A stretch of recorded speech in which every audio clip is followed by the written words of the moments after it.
Español. Hoy es julio 4 de 1996. Estoy entrevistando a Lore, L-O-R-E, Abeles, A-B-E-L-E-S, Levi, L-E-V-I. Mi nombre es Mirta Yanco, M-I-R-T-A-Y-A-N-C-O. Estamos en Capital Federal, Buenos Aires, Argentina, y la entrevista es en español. Cassette número 1. ¿Quién es usted? Yo soy Lore Levi de Abeles, nacida en Stuttgart, Alemania, el 8 de septiembre de 1910. Pasé toda mi infancia en Stuttgart.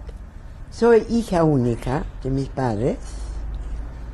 Tenía una infancia como todos los chicos en esta época, del 1910, mejor dicho, interrumpido por una guerra mundial, la primera, de 1914 y 1918, de la cual, por supuesto, no tengo mucho recuerdo porque era muy chiquita. El único recuerdo que tengo que es que mi padre sí, desde 1916, fue pedido fue integrado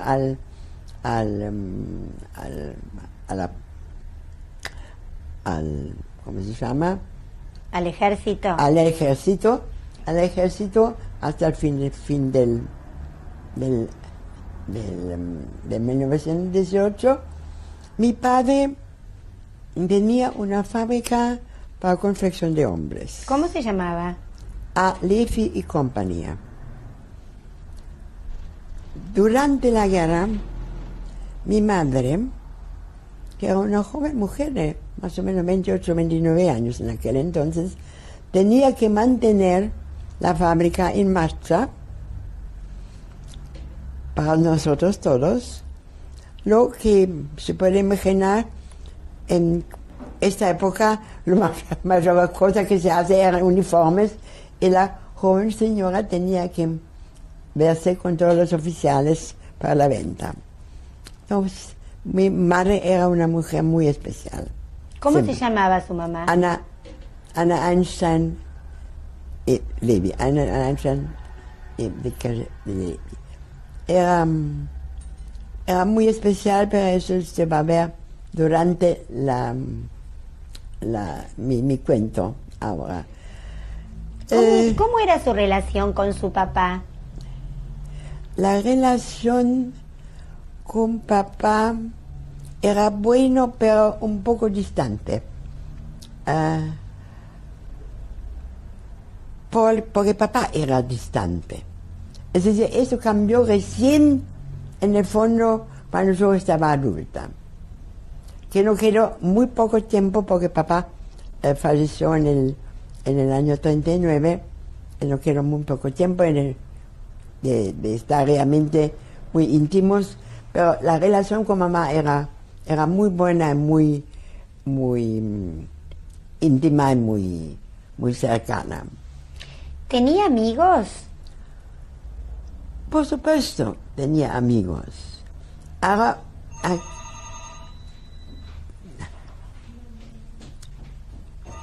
¿Tenía amigos? sí tenía amigos. Apáguelo. Sí tenía amigos, naturalmente, pero mi familia Stuttgart era un ambiente muy particular. ¿Por qué? Estamos acá para hacer la historia de una chica o grande o señora judía. Y realmente Stuttgart era muy especial en ese sentido. Realmente no sentimos nunca ningún antisemitismo en Stuttgart, nuestros amigos, tanto míos como los de mamá, de mis padres, eran tanto judíos como no judíos.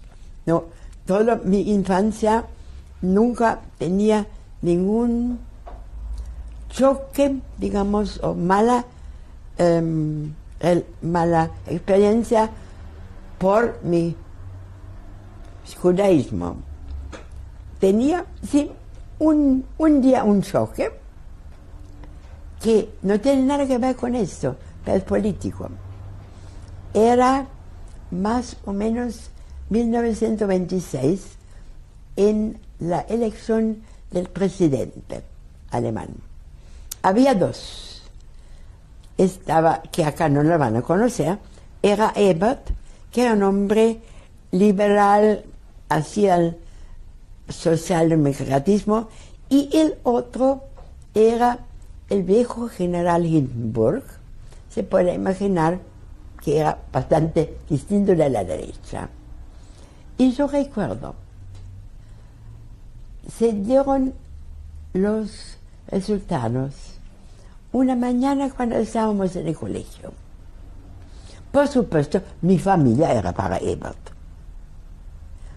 Pero fue elegido Hindenburg, y el choque mío era que casi todo el grado estaba chocho que estaba Hindenburg. Eso no tenía nada que ver con el judaísmo, era absolutamente, únicamente político. Y eso era la única, como quiero decir, disconformidad o algo que sentía,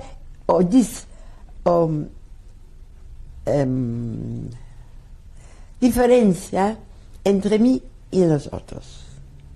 Por ejemplo, éramos en el grado, eran más o menos 5 o 6 chicas judías, pero mis amigas eran las otras. ¿Le daban religión en la escuela? Sí. Teníamos religión del rabino de Stuttgart, que era tan mala, que nadie se interesó. ¿Por qué? Nadie se podía interesar por lo que nos contó. Estamos aburridísimos. Es una parte de que realmente, como ya mi familia era muy poco religiosa, digamos nada religiosa, y este rabino no me podía atraer tampoco. Así que todavía abuelo sí iba para las fiestas al templo. Yo fui 2 o 3 veces para las fiestas, pero un templo en esta época en Alemania era bastante distinto de acá. ¿Por qué? Abajo estaban los hombres charlando y yendo y viniendo. Arriba las señoras, como las fiestas son siempre un principio o de primavera o de otoño, entonces estaba con el vestido nuevo y se charlaba. Y realmente de algo de religioso, esa palabra la voy a decir en alemán, de feierlich, no había absolutamente nada. Para mí sencillamente era aburrido. Eso era realmente la situación en la cual yo viví mi infancia. ¿En algún momento usted le preguntaba a su papá algo respecto del judaísmo? ¿Tenía alguna charla con él? No había. Mire, yo era una nena de Stuttgart, alemana, judía. Yo era judía, lo sabía, pero el judía vino en tercer lugar. Si quería saber algo de la religión, tenía que preguntar a mi abuelo. ¿Y le preguntaba? Muy poco, porque en Stuttgart, en el ambiente de Stuttgart, no había problema, no era interesante. ¿Pero sus abuelos eran religiosos? No, tampoco. Lo mínimo de ir al templo, las grandes fiestas, si no. Es decir, yo nunca tengo el recuerdo de una cena en mi familia, nunca. ¿De alguna cena de fiesta? No. ¿No hacían? No, nunca. Pero en todo el ambiente, de mis amigos, de mi familia, todo el ambiente era igual. ¿No tuvo nunca alguna charla con sus amigos No, respecto de judaísmo? no. ¿No asistió a ningún bar mitzvah de algún amigo suyo? No. Yo creo que el único... Bat mitzvah en aquel entonces no había. Y bar mitzvah, yo tenía un único amigo varón en el grupo, pero no recuerdo que él haya hecho una bar mitzvah. Nada. ¿En su barrio no vivía ninguna familia religiosa? No. ¿No recuerda? Nunca en Stuttgart nunca tenía ninguna relación en el fondo, durante toda mi juventud. Nunca tenía relación con una familia judía religiosa o que tenía las tradiciones. Yo, de las tradiciones judías y la historia judía, en el fondo lo tengo ahora los últimos años. Antes no. Sin saber que sí que soy judía, y nunca me negué de ser judía, pero... ¿A qué escuelas iba? A la escuela normal, es decir, la escuela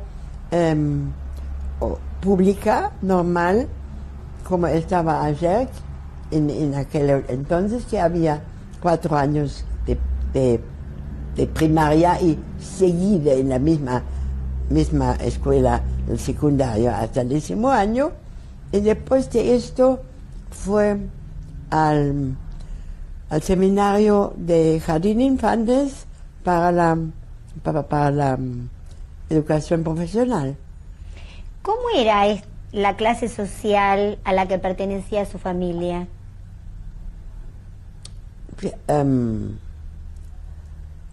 Término medio, el medio más bien elevado, es decir, muy...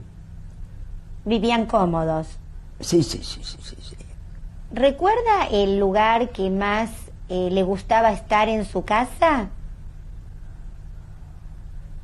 ¿Había un lugar específico que le gustaba estar?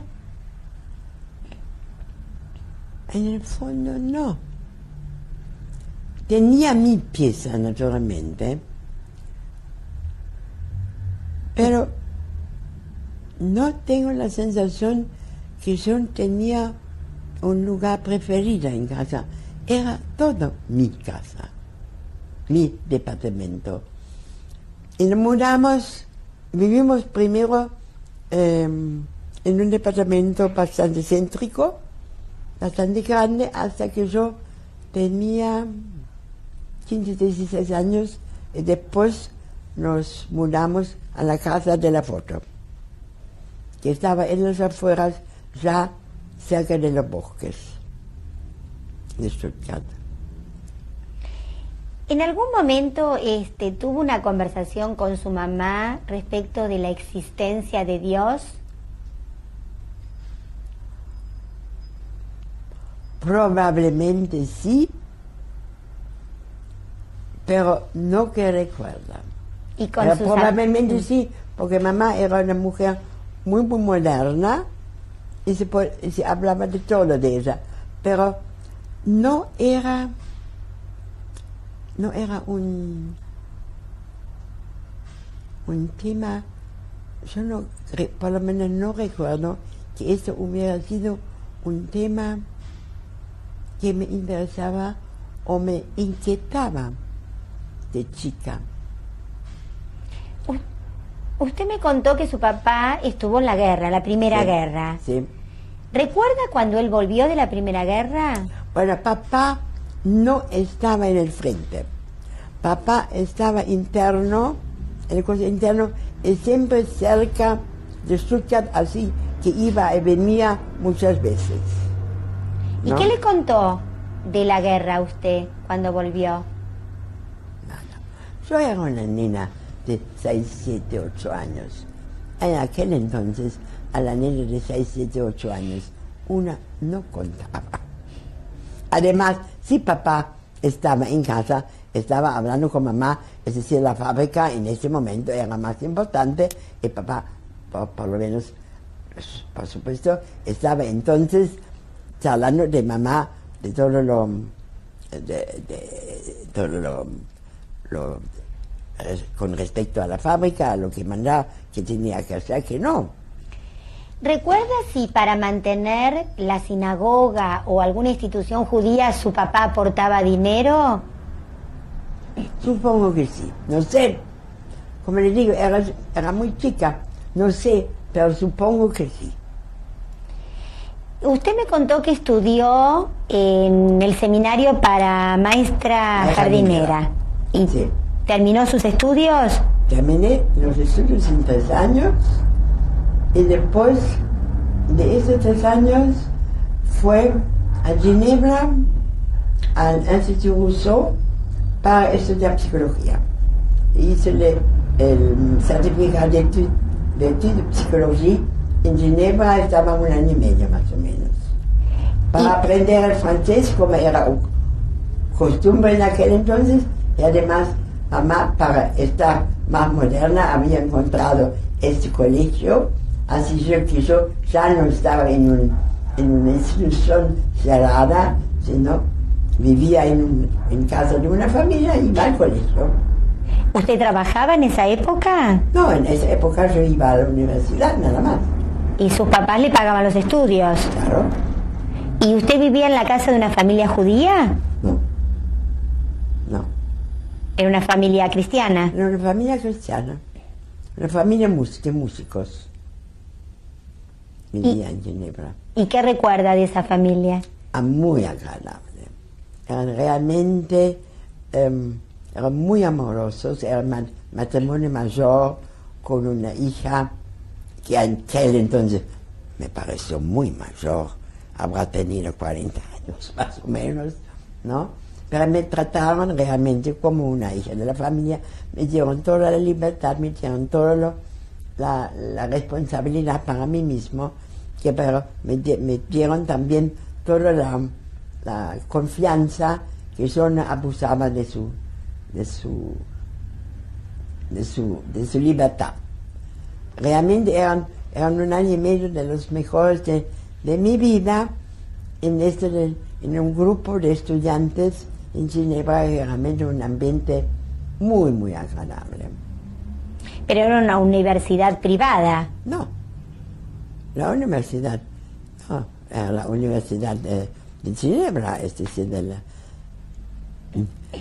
es decir, además, nosotros no éramos parte de la universidad, el Instituto Rousseau era parte de la universidad, pero creo que era todo oficial, no creo que era. ¿Y usted viajaba? Creo que era pago, pero no estoy seguro. ¿Y usted viajaba a Stuttgart a visitar a sus papás? Sí, para las vacaciones. ¿En este instituto es donde conoce a Piaget? Sí. Cuéntenos. Yo conocí, pero ahí era uno de nuestros profesores, todavía no era el Piaget, de grandes palabras. En aquel entonces era el Piaget que estudiaba a sus hijos y nos contaba las experiencias que él hacía, especialmente en cuanto a el desarrollo del pensamiento, el desarrollo de la lógica, todos los primeros desarrollos, yo creo que tenían también ellos entre 3 y 4 años, así era, lo teníamos de primera mano. ¿Él les contaba de sus hijos? Sí, claro. Él estudiaba eso en base de sus chicos, supongo de otros chicos también, pero la base era la suyos. ¿Recuerda alguna charla con él, usted? Particular, no. No. ¿Y cómo era como profesor? Siempre Usted no sé si usted tiene la idea o la visión de la cara de Piaget de viejo. Era esto, era la cara de un buen muchacho. Esta cara de buen muchacho tenía hasta los últimos años. Muy simpático, muy agradable, muy sencillo. Era buen profesor. Era buen profesor, pero era un profesor muy joven. Tiene que haber tenido unos 30 años en aquel entonces. Imagínense, son del 29 al 96, son unos cuantos añitos. 70 y pico. ¿No? Así yo supongo que era muy joven. Bueno, y ahí después de que se recibe... Después que me recibo, vuelvo a Stuttgart y acá, primero, bueno, tenía que aprender la buena ama de casa. Mamá me mandó a clases de cocina, a clases de costura, y papá me mandó a clases de máquina y de ¿cómo se llama? Bueno, lo que se necesita en el negocio. Contabilidad. De contabilidad, etcétera. ¿Qué año era? ¿Cómo? ¿Qué año era? Era el 30, o el 30 parte del 31. Y después, papá dijo, bueno, ahora vas a hacer la práctica, y me llevó a la fábrica. Mientras tanto, mamá también estaba otra vez de vuelta a la fábrica, porque el compañero de mi padre, mi tío, se jubiló.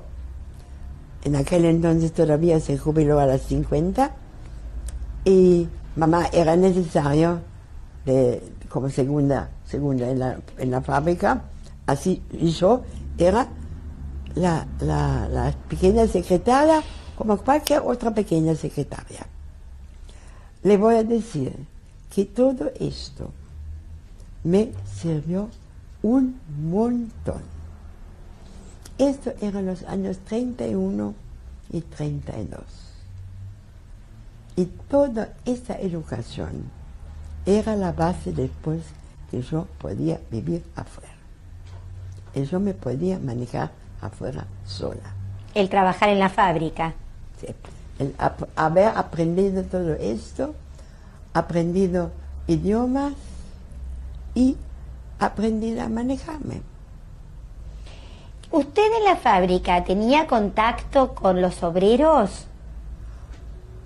Con los obreros menos.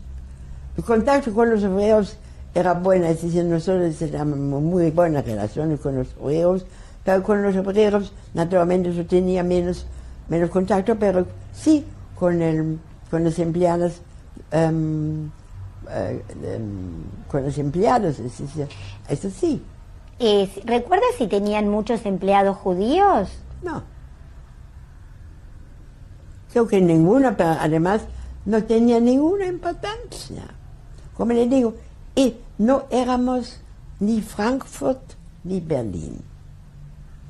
Además, los judíos de Stuttgart eran como todos los de Stuttgart, bastante sencillos, bastante tranquilos, bastante educados, con la educación que tenía todo el mundo.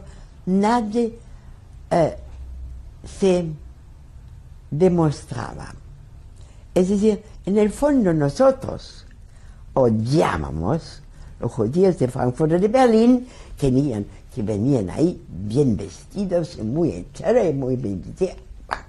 Los odiábamos justamente porque salían del alemán común.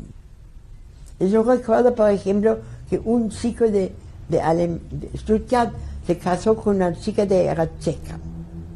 Y venía a Stuttgart una chica de 22 años, con maquillada y muy elegante. Y nosotros estábamos absolutamente en contra de esto. ¿Por qué? porque salía de lo común. En Stuttgart era así, y por esto también en Stuttgart, por lo menos en mi ambiente, no había ninguna importancia si uno era judío o no. Ni, digamos, ni de mi parte que no era judío, que de la otra parte que sí yo era judío. O judía, ¿no? No había importancia. Usted me dijo que le sirvió muchísimo el haber trabajado en la fábrica. Sí. ¿Le gustaba ese trabajo a usted? Bueno, no me entusiasmaba, pero estaba en familia ¿Y qué pasó después? bueno, esto eran los años, hasta los años 30, 31, 32. Ahí cambió la cosa. ¿Por qué? Es decir, ya, yo recuerdo, esta es una cosa que recuerdo, mis primeras impresiones y mis primeras reacciones a Hitler. Yo recuerdo en el año 32, estaba de visita en Ginebra en casa de amigos y discutimos sobre el nazismo. Y mis amigos me dijeron, pero escúchame, déjalo venir 2 o 3 meses y se acabó. Y yo dije, no se acabó. Esto es mucho más difícil y mucho más peligroso que ustedes piensan.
En 1996 estoy entrevistando a Lore, L-O-R-E, Abeles, A-B-E-L-E-S, Levi, L-E-V-I.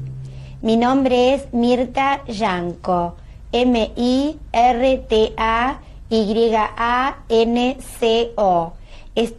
Estamos en Capital Federal, Buenos Aires, Argentina, y la entrevista es en español.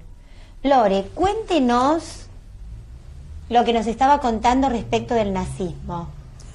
Bueno, yo le conté ahora la entrevista, la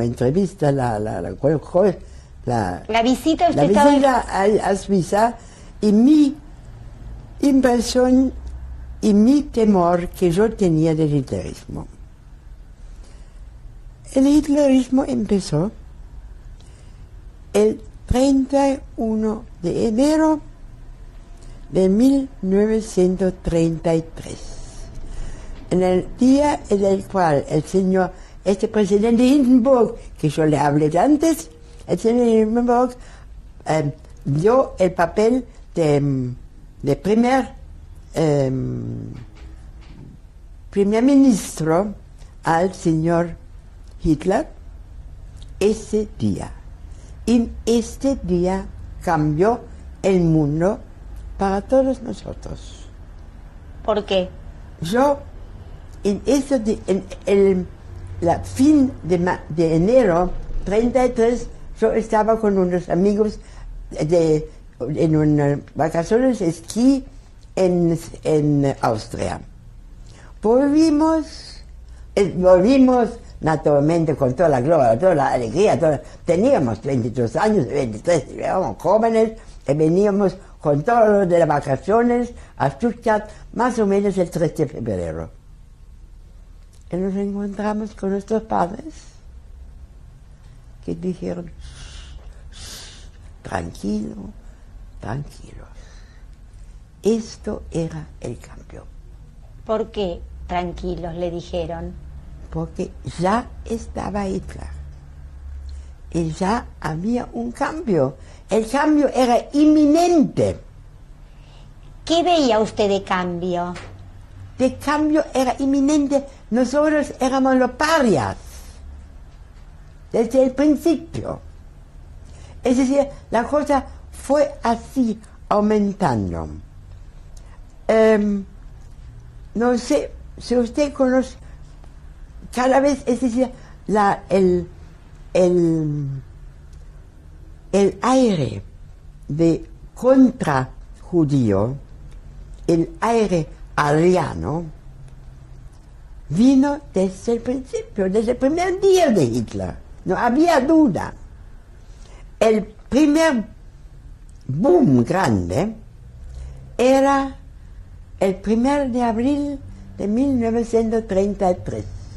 Cuando se hizo el que era el boicot. día del boicot, en el cual yo personalmente, yo le dije, estábamos en muy buenas relaciones con nuestros obreros. Bueno, papi y yo fuimos a la fábrica, como todos los días, y no podíamos entrar. No nos dejaron entrar. ¿Quiénes? Nuestros obreros no nos dejaron entrar. ¿Ellos estaban adentro de la fábrica? Sí. ¿Y qué les dijeron a ustedes? Bueno, que el día del boicot no se entra. Todos los negocios estaban cerrados. Nadie podía entrar, nadie funcionaba. Nada que estaba judío funcionaba este día. Es este día que mi esposo más o menos le llegó la carta que le mostré de la justicia, que él no podía trabajar más en las cosas de justicia. Chao, hasta luego. Antes de hablar de su marido, le quiero hacer una pregunta. ¿En la puerta de la fábrica había algún policial nazi? No. Bueno, esto no le puedo contestar, no lo sé, no lo veo. Lo único que veo, o vivo, es que papá y yo volvimos a casa y mi padre me dijo, vos te vas. Yo no puedo ir, no puedo dejar todo en banda, pero vos te vas. ¿Y usted qué Y pensó? yo era la única hija. Papá, en esa época, mi padre hacía siempre sus viajes de negocio a Suiza, así que más o menos fines de abril, principios de mayo, fue a Suiza, dio un aviso en Le Monde y otro aviso en el Corriere della Sera, buscando para una judía alemana, maestra de jardín de infantes, un lugar en una institución o en una familia. Vinieron varias cartas. Yo al principio acepté un lugar en Francia, esto para entrar más o menos fines de junio, principio de julio. Mientras tanto vino un llamado telefónico de Milán con otra familia que me ofrecía lugar, y mi padre dijo, mira, pensándolo bien, en Italia ya está el fascismo, sin antisemitismo. Además, yo estoy 2 veces por año allá, voy a Milán, anda a Milán, acepta esto. Bueno, ¿Usted estaba de acuerdo en irse? sí. Además, querida, en esta época eran los padres que manejaban la cosa. Yo tenía 22 años, era muy joven. Sus amigos judíos de Stuttgart, ¿qué hicieron? Nadie fue. ¿Todos se quedaron en Yo fui Stuttgart? la única, que fue tan temprano. Bueno, Y usted nos iba a contar algo de su marido. no lo conocí todavía. Bueno, entonces cuando lo conoce nos cuenta. Entonces, Bueno, ¿y entonces... su papá le iba a pagar a esta familia por usted, por tenerla a usted? Este papá me agarró con toda mi valija, se puede imaginar, ¿no? Y me llevó a la familia Segre, en Milán, donde yo no era la institutriz, era más bien la niñera, que ni siquiera tenía una pieza. Dormí con el chico y a la mañana cuando me levanté dije chao Lore, y a la noche cuando me acosté dije buenas noches Lore, y aguanté un año. ¿No había ninguna relación con la familia? Claro que había. El papá era muy tranquilo, era judío, la madre era una mezcla de una judía vienesa y un padre inglés, no judío. Los chicos era una nena de 5, un varón de 3.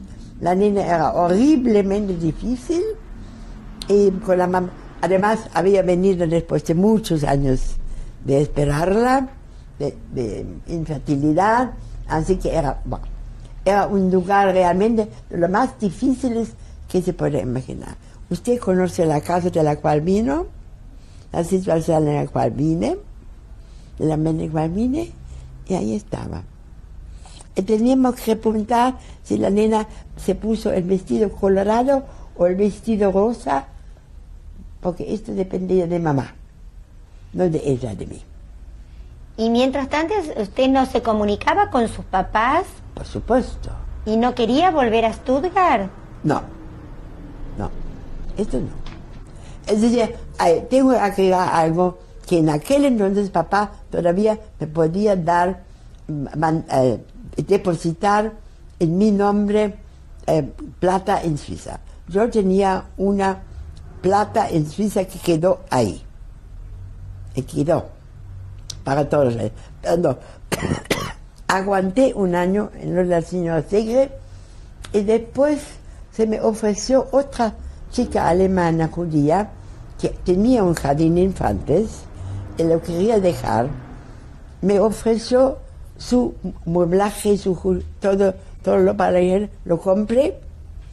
Salí de la familia Segre, me busqué una habitación en una pensión y en otra habitación hice este jardín de infantes que usted también le conoce, y del cual, bueno, viví dando clases alemanas o clases particulares en la tarde. En la mañana tenía mi jardín de infantes que florecía bastante bien.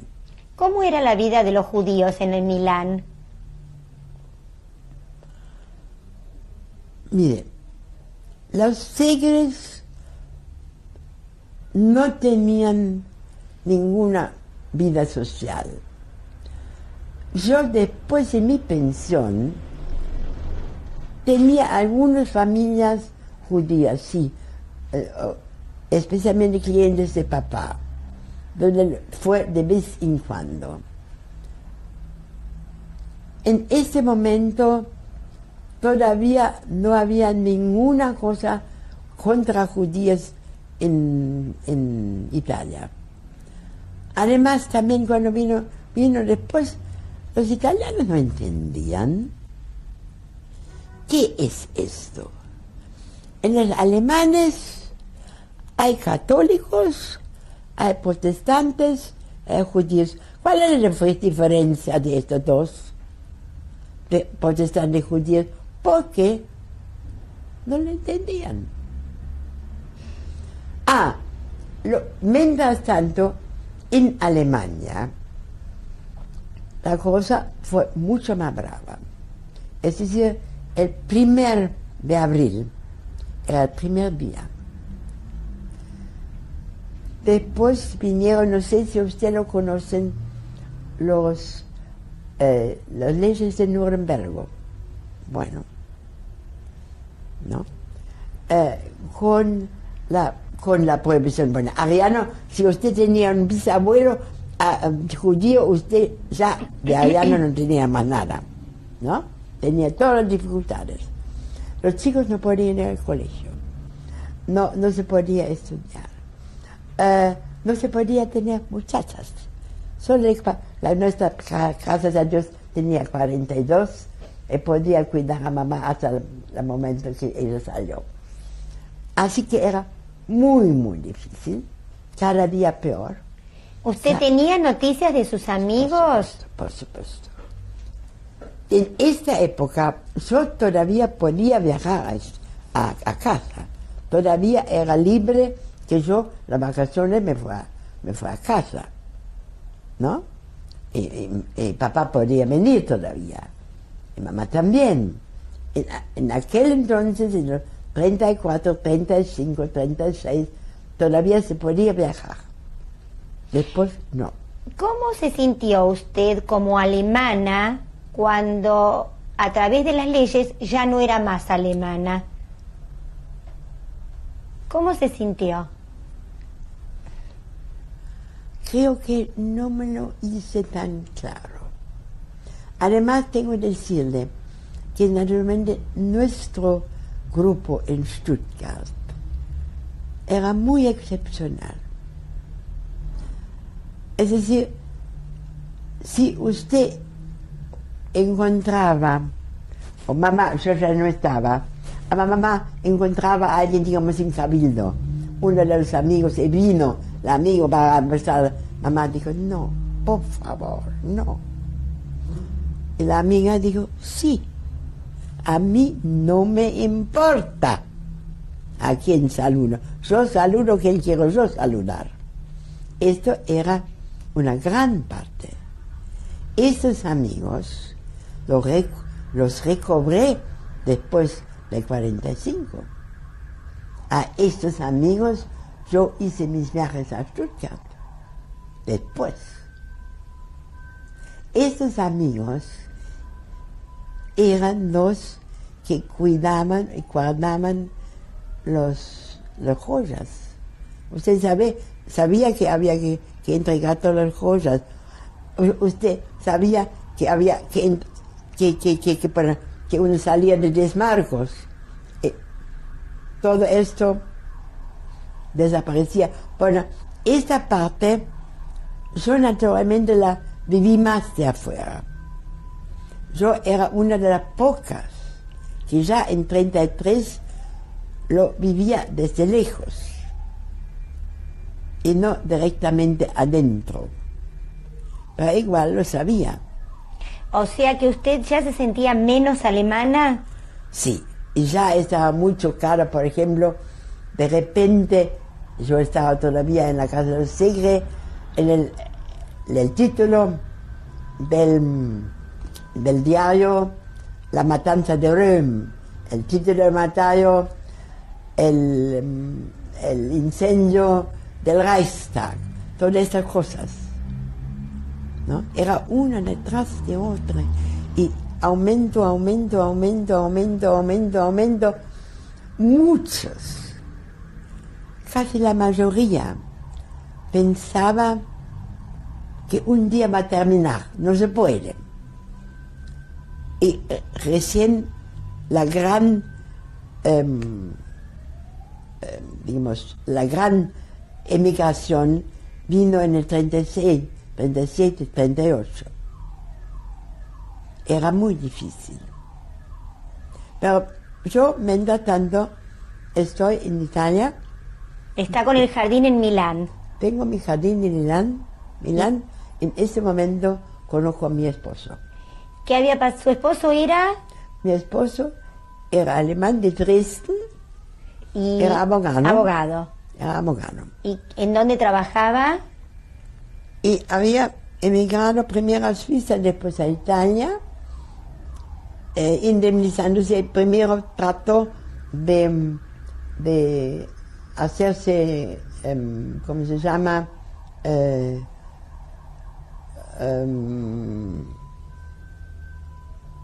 Bueno, ventas, es decir, la palabra ahora no viene. Él era No abogado importa. y trabajaba de abogado ¿en dónde? No, él trabajaba abogado en Dresden, en Alemania, hasta el 33, que se le cortó. ¿Y qué le pasó en el 33? En el 33 él se fue. Él se fue a Italia, ¿Pero por qué? porque no podía más trabajar en Alemania. Cuéntenos qué le mandaron. Le mandaron le sacaron todo el derecho de trabajar como abogado ¿En su ciudad? en la sociedad, ¿En Alemania? sí, en Alemania, ¿no? Así que él fue y se puso en Italia también en el 33, 34. Primero tenía representaciones de algo que no fue. Después vino una química que le propuso hacer la producción de cápsulas de gelatina para botellas. Y bueno, y ahí lo conocí yo, cuando él trató de hacer las cápsulas de gelatina. Él era tanto químico como abogado. Tenía mucho fe por químico y logró hacer las cápsulas. Yo tengo todavía capsulitos acá de entonces. ¿Y se casaron? No la había, no. Primero nos conocimos.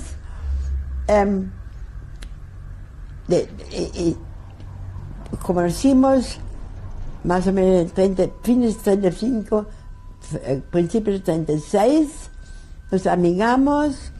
Él todavía en aquel entonces tenía el coche, en forma de paseo, hasta que en el Navidad 36 o 37. Bueno, nos fuimos a esquiar a los Alpes de Turín y ahí sí decidimos casarnos. Pero esto no era tan fácil, porque mi papá era del vieux genre, que el esposo tiene que tener la posibilidad de mantener su señora y tiene que tener una posición. Entonces papá, para un casamiento no estaba. Papá en aquel entonces no entendía, no podía entender que de a dos es más fácil de pasar esos tiempos que solos. A esa altura, ¿su papá todavía tenía la fábrica? No, aquel entonces papá ya había vendido la fábrica de chaucha palitos a su primer empleado, y no tenía más la fábrica. Y papá en aquel entonces, en el 36, quería emigrar a Brasil. ¿A Brasil? Sí, y me quería llevar. Y yo dije, yo sola no voy. O con mi novio o no. Y papá dijo, ¿qué hago yo en Brasil con un viejo, con un abogado que no es más abogado, que no es nada, y que no sé cómo es? ¿Qué hago? Gracias a Dios, porque papá después enfermó mucho, tenía un bacilo, una enfermedad de tiroides, y gracias a Dios podía vivir y morir tranquila en su cama en Stuttgart, con todo lo que podíamos darle. En aquel entonces todavía que se podía dar por plata, y en Brasil hubiera sido un debacle. ¿Usted pudo ir a Stuttgart para...? No, ¿Qué pasó? no. Yo ya no podía ir más a Stuttgart. Mientras tanto me casé en el 37. Mamá, por el final, digo, ¿qué querés? ¿Son grandes?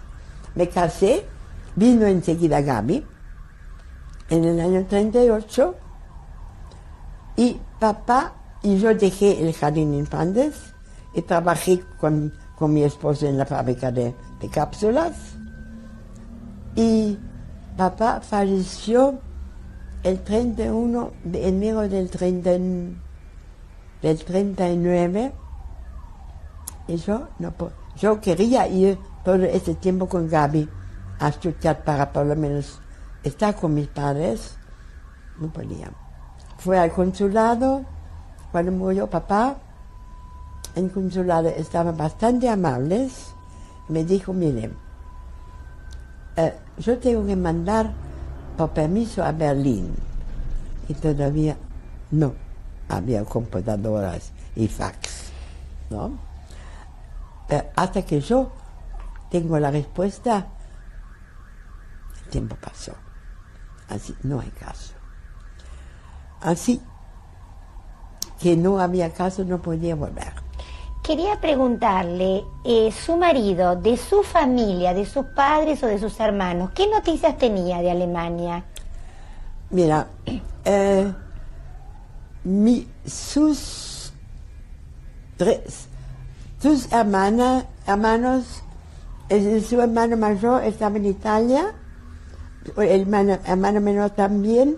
Su madre había quedado en Alemania, pero ella murió, creo, en el 36, porque esto era todavía una época en la cual podíamos ir, estábamos de novios, pero podíamos ir allá para el entierro, todavía con él. Entonces llevábamos la única hermana que era soltera también con nosotros a Milán, y los únicos que nosotros perdimos en el Holocausto es su hermana mayor con la familia.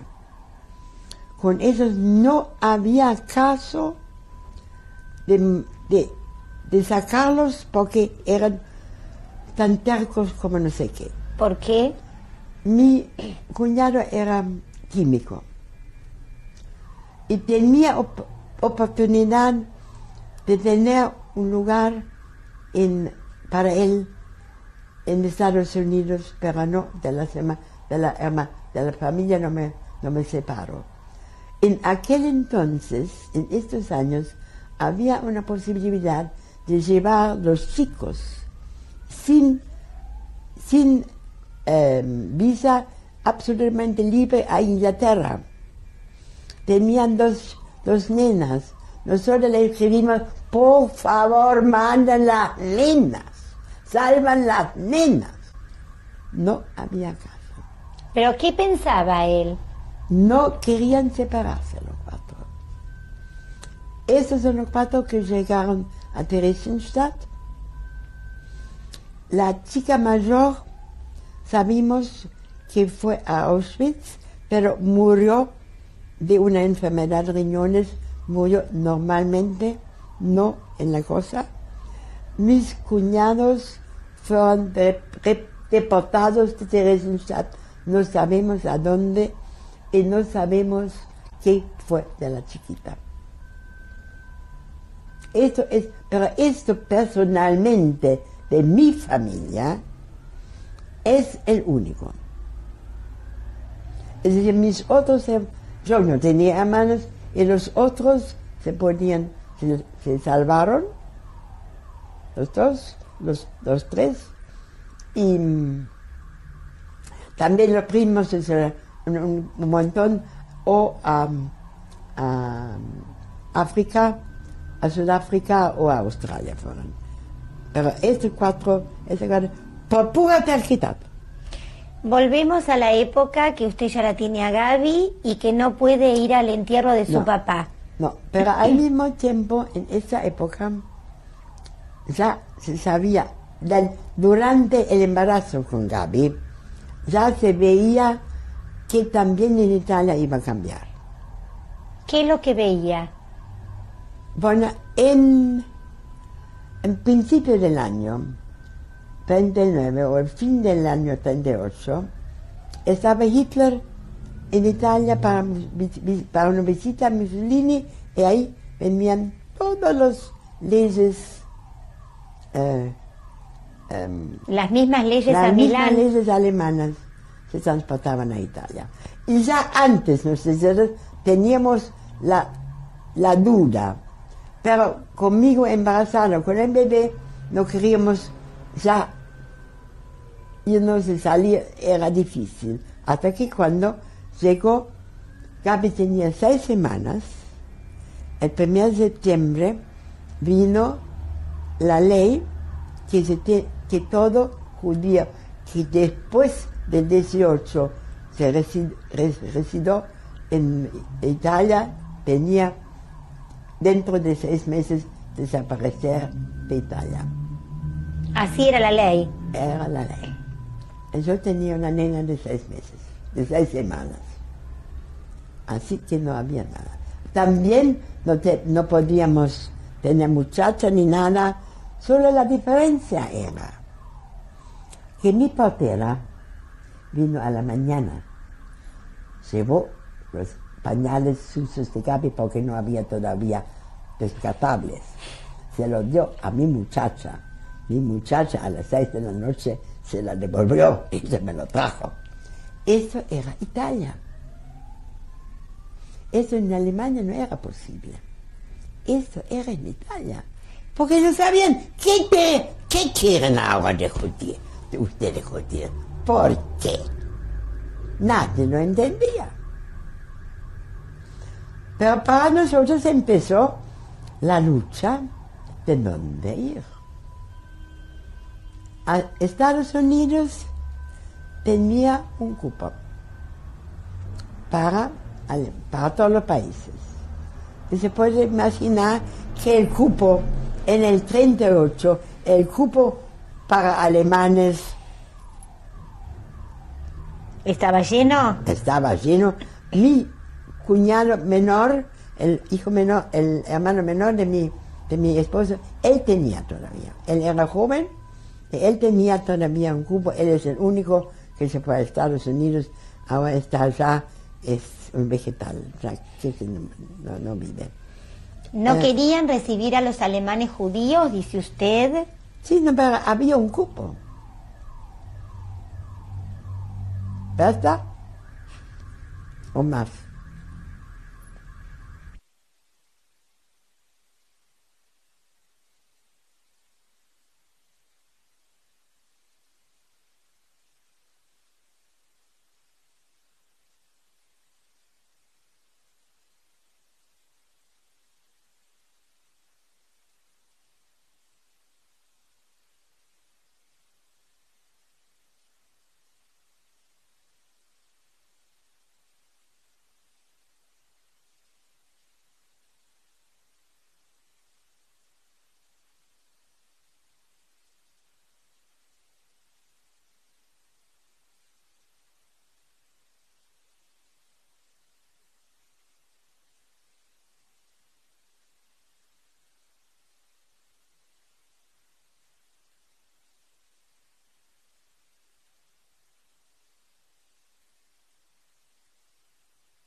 Julio 4 de 1996. Estoy entrevistando a Lore, L-O-R-E, Abeles, A-B-E-L-E-S,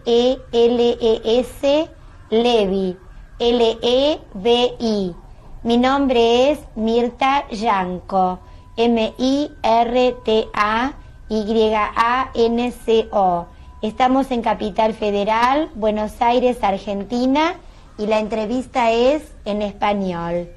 Lore, yo le pregunté qué sintió cuando le sacaron esa ciudadanía alemana. No me la sacaron. Yo vivió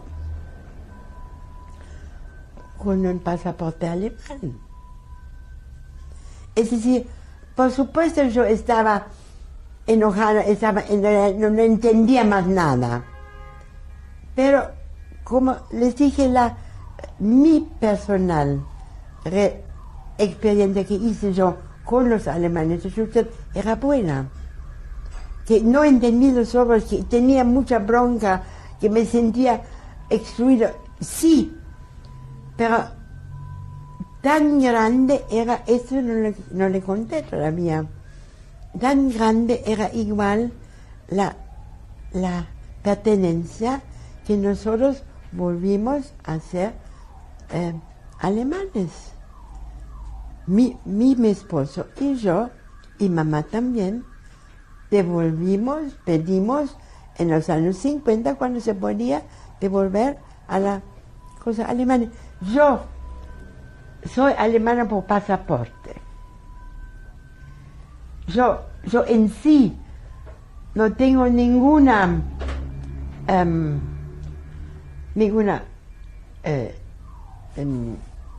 ¿cómo se llama? Pertenencia a ningún. Yo pertenezco al mundo, soy perteneciendo una cosa de todo el mundo. Es decir, no me importa si yo vengo a Stuttgart. Stuttgart tiene una entrada con el tren muy particular que se va todo alrededor de Stuttgart hasta llegar al tren. Yo estoy en casa. Esto es mi mundo, esto tengo que decir en alemán, esto es mi Landschaft, esto es donde yo crié, donde yo era nena, donde yo me fui de paseo. Y además, yo nunca volví con mi esposo a Alemania. Él no quería volver a España.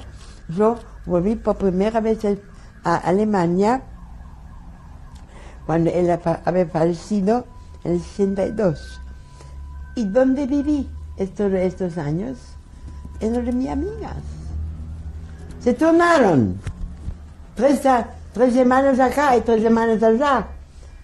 Ahora, desgraciadamente, todas mis amigas fallecieron, están antes de mí. Y a pesar que yo no puedo, personalmente, por salud no puedo ir, tampoco no tengo más para dónde ir.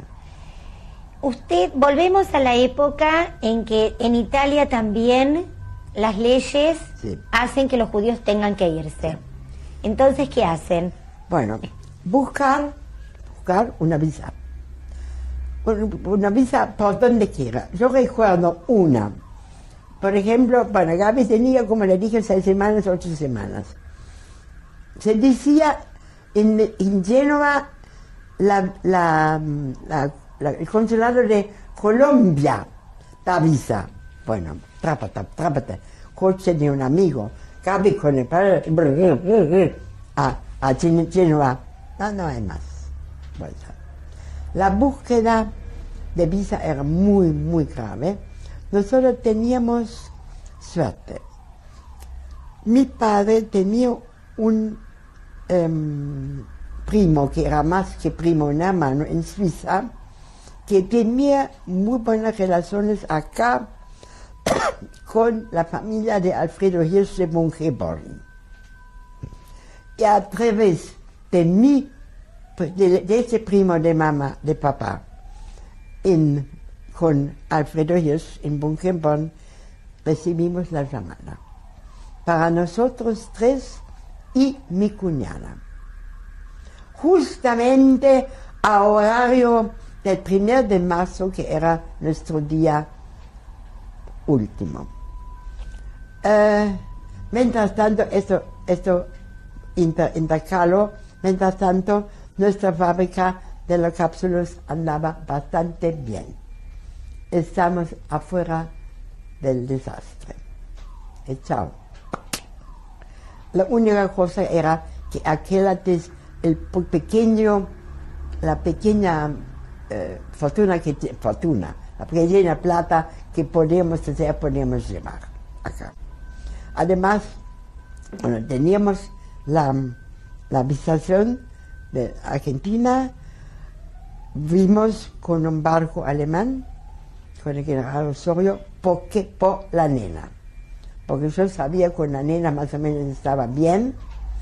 Y ahí era en el fondo el barco, esto le conté la última vez, la única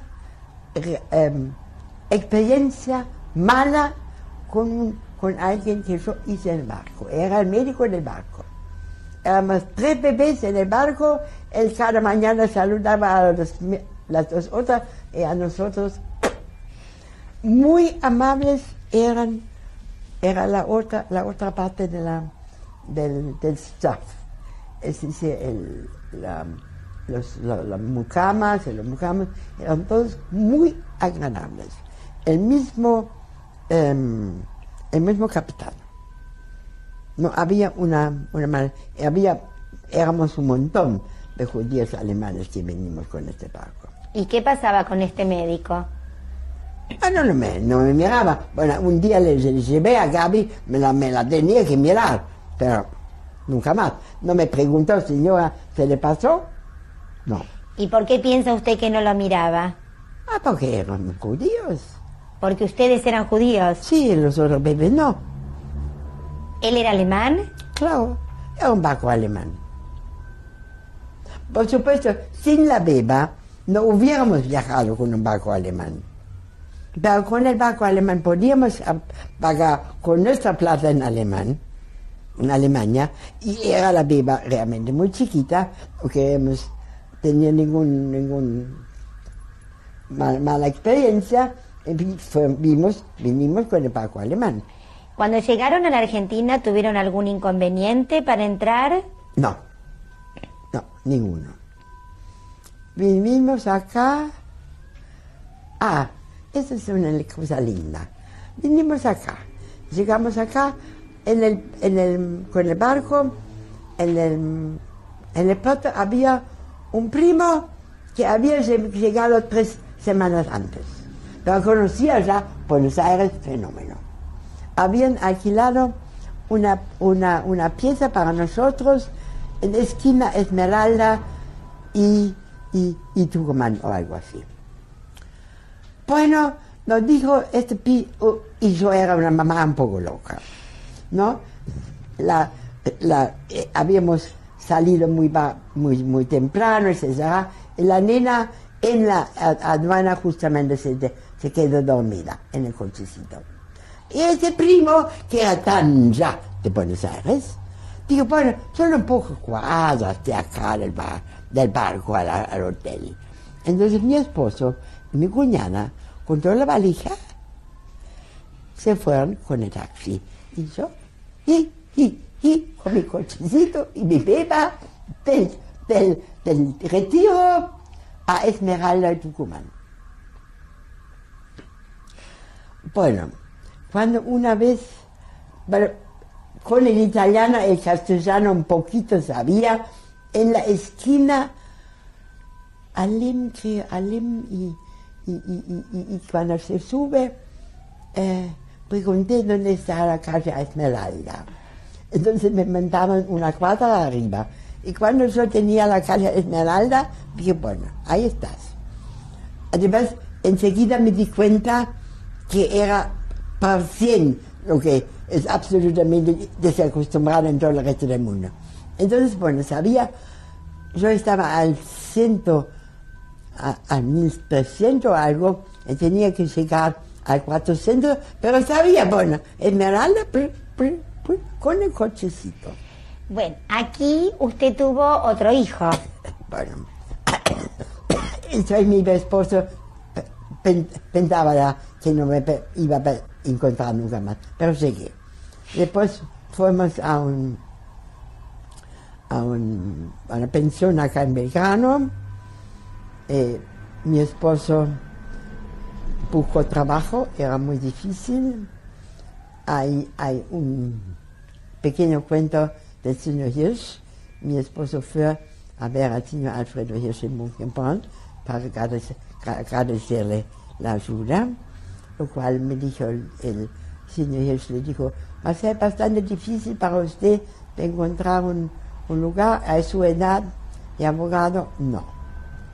Pero vaya a la caja y paga los telegramas que le mandé. Sí, ese era el señor Hirsch. Y bueno, tratamos esto, tratamos el otro, habíamos empezado una fabricación otra vez química de ¿cómo se llama?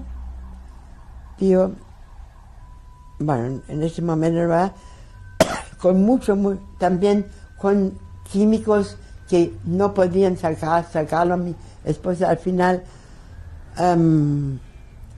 ¿cómo se llama? ¿Un medicamento? Un medicamento, un polvo blanco bio,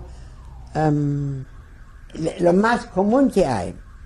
Bueno, ¿biodegradable? ¿Algo biodegradable? No biodegradable. Biodegradable en aquel entonces no había. Bueno, aquí tuvieron otro hijo. ¿Cómo? Acá tuvieron otro hijo. A los 5 años. Bueno. Cuando Gaby tenía 5 años. Antes no se podía. ¿No? ¿Y después, esto no fracasó. Después vino mamá y mi abuela. En el 41. La trajeron de Alemania. La trajimos de Alemania. Mamá no quiso venir con nosotros porque tenía los padres vivos todavía. Y después... ¿Y no tuvieron inconvenientes para traerla en el año 41? Bueno, la llamada para mamá la hicimos de acá. Y acá, escuche, es interesante. En aquel entonces, ¿cómo se hace una llamada? Teníamos un empleaducho de la aduana, de la inmigración, que hacía nada más ni nada menos que poner el papel nuestro todos los días arriba. Eso era lo único. Bueno, tenía algunos pesitos después, pero algunos pesitos y no más, ¿no? Pum. Así teníamos más. Y abuela no podía pedir de allá, pero ahí ella hizo el llamada o el pedido desde el consulado en Stuttgart, que eran muy agradables. Así, en el 41, sobre un barco español, que en este momento lo olvide, en tercera clase, otra cosa no había, con desmarcos, ¿no? Vino su mamá y su abuela. Mamá y abuela. Y por mamá, después mi esposo consiguió el lugar donde estaba hasta el final, que es una firma que todavía existe hoy, con la cual estamos todavía amigos hoy. Era una importación y exportación de algodón alemana, de Stuttgart. Y ahí mi esposo trabajó hasta el final, no muy feliz. Es decir, mi esposo realmente era un hombre muy chocado, muy no bloqueado, muy destruido de esto. Es decir, él era abogado y él era todo esto y él no había trabajado, había hecho la fábrica de cosas, de cápsulas. De cápsulas. Y acá pasó lo mismo con nuestro producto que vino cuando nosotros lo hacemos. Es algo que se pone en el agua, que es para todo. Bueno, le voy a trabajar. ¿Usted de qué trabajó aquí? Yo aquí no trabajé mucho, hice un jardín alrededor de Gaby, un tiempo, antes de nacer Robbie, y después a los 5 años de Gaby, más o menos a los 4 años, más nació cuando tenía 5 años, hicimos a Robbie porque no queríamos, yo era única, no quería una hija única, y ahí vino Robbie. ¿Y usted trabajó en un jardín aquí? Y yo no lo tenía el jardín, alrededor de Gaby. Ajá. Había hecho un jardín, después no hacía más falta, no trabajé más, no trabajé. Ahora viene otra cosa, durante todos estos años, cuando los chicos eran chicos, yo no trabajé, pero hice, cuando Robbie tenía 15 años más o menos, hice un curso, me olvidé de decirle, un curso acá de asistente de psiquiatría infantil, que se hizo abajo en Belgrano, en el Instituto del Lisiado. Se dio por dos o tres cursos, 2 años, para terapia infantil, y ahí empecé a trabajar después. Los chicos eran grandes, entonces empecé a trabajar primero en el hospital Lanús con el doctor Goldenberg, mejor dicho en la parte infantil de Goldenberg, y después para mí sola. Hasta que tenía más o menos un poco más de 70 y dije no, los chicos no necesitan una abuela para identificarse. Demasiado. Dígame, ¿cómo es su vida judía aquí ahora? Mi vida judía ahora es muy rara. Tengo unos amigos, tal vez es demasiado dicho, pero conocidos, que tienen un grupo que empezó a ser un grupo alemán, pero no lo es más, ahora somos los únicos, que se encuentran en ese momento los sábados por la noche, antes era el viernes, y hacen historia judía. Y esto es lo que me interesa, ¿no? Leen Biblia, interpretan Biblia, hacen las fiestas.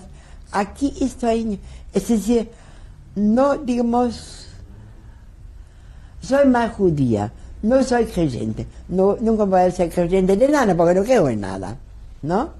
Pero estoy en el ambiente, conozco el ambiente, hago la fiesta más para ellos, para hacer, pero aprendiendo mucho y es muy agradable. Esta es mi momentánea relación con el judaísmo. Dígame, Lore, si tendría que darles un mensaje a la gente que viera su video, ¿qué les diría?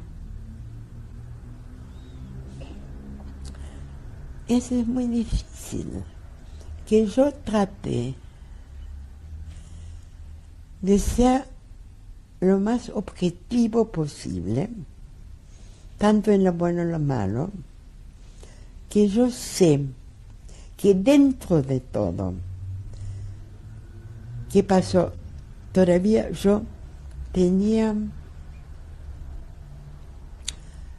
lo tenía más fácil. Había gente que sufría mucho más.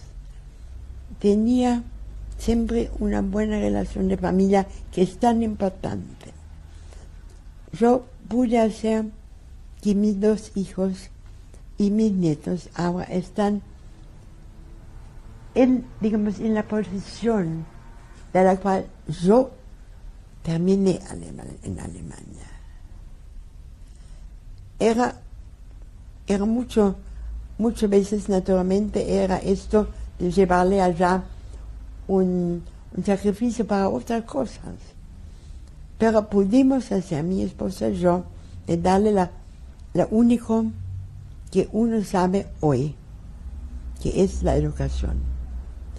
A propósito, le quiero agregar algo que no, los otros van a saber o no. Mis abuelos eran los últimos que podían hacer planes para sus hijos. Mi padre ya no.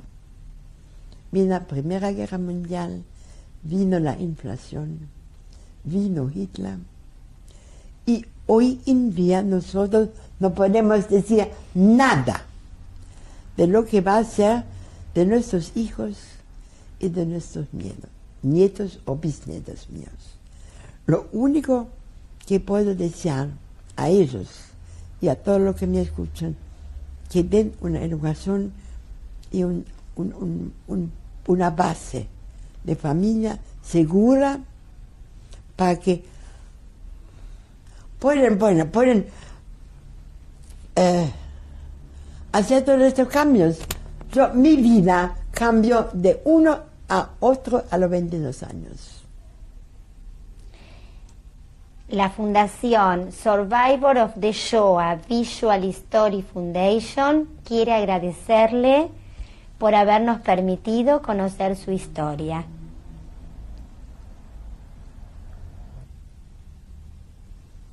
Eso es un documento de lo más raro posible. Es una notificación que viene del Führer y Reichskanzler, que es decir, del señor Hitler personificado, a mi papá, que se llama Martin Levy, y que le da una orden de honor por su presencia en la Primera Guerra Mundial, que realmente mandado con fecha de junio 1935.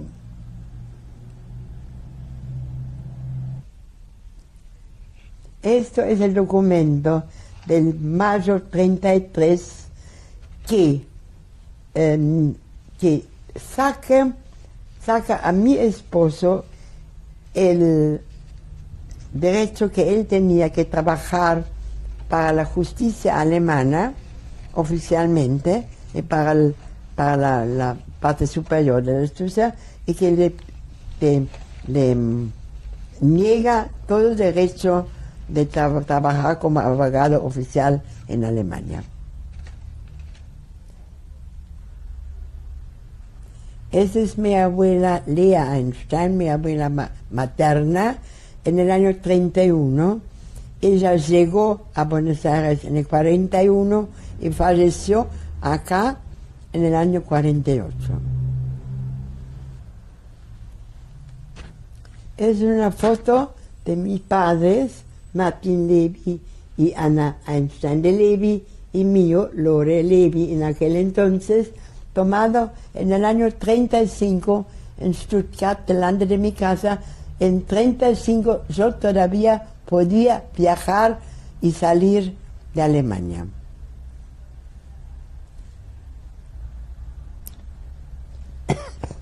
Esa es la familia delante de mi casa. Son mis abuelos, mis padres, yo, una tía mía y mis primos, en el año 31.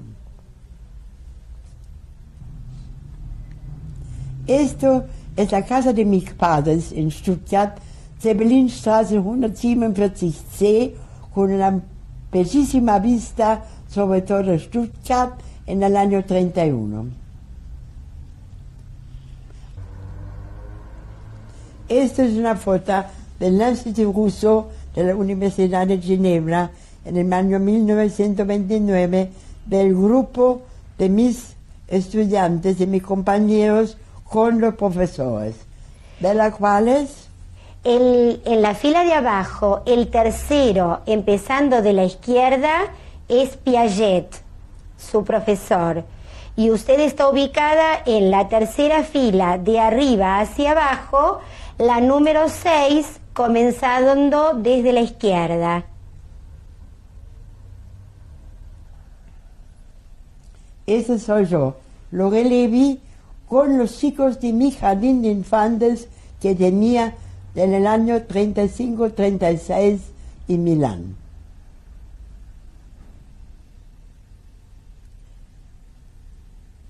Este es mi casamiento delante del edificio en el 2 de junio de 1937, mi casamiento con Gustavo Abeles, Y presentes. A la derecha está la mamá y el papá de Lore, y a la izquierda, abajo, son cuñados. Uno de ellas es la que vino a la Argentina, y la otra señora y el otro señor que están arriba son los cuñados que fueron deportados a Theresienstadt y murieron. Sí. Esa es mi mamá en el año 68, acá en la Argentina, con sus 3 bisnietos, los hijos de Gaby, que son Fernando, Mariela y la última en la otra foto, Paula, como bebé. Esta es una foto actual de mí con mi familia.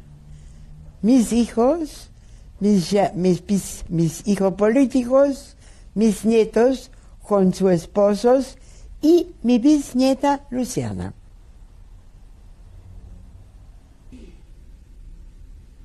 ...2 de junio 1996... abuela Oma con todos sus nietos y bisnietos.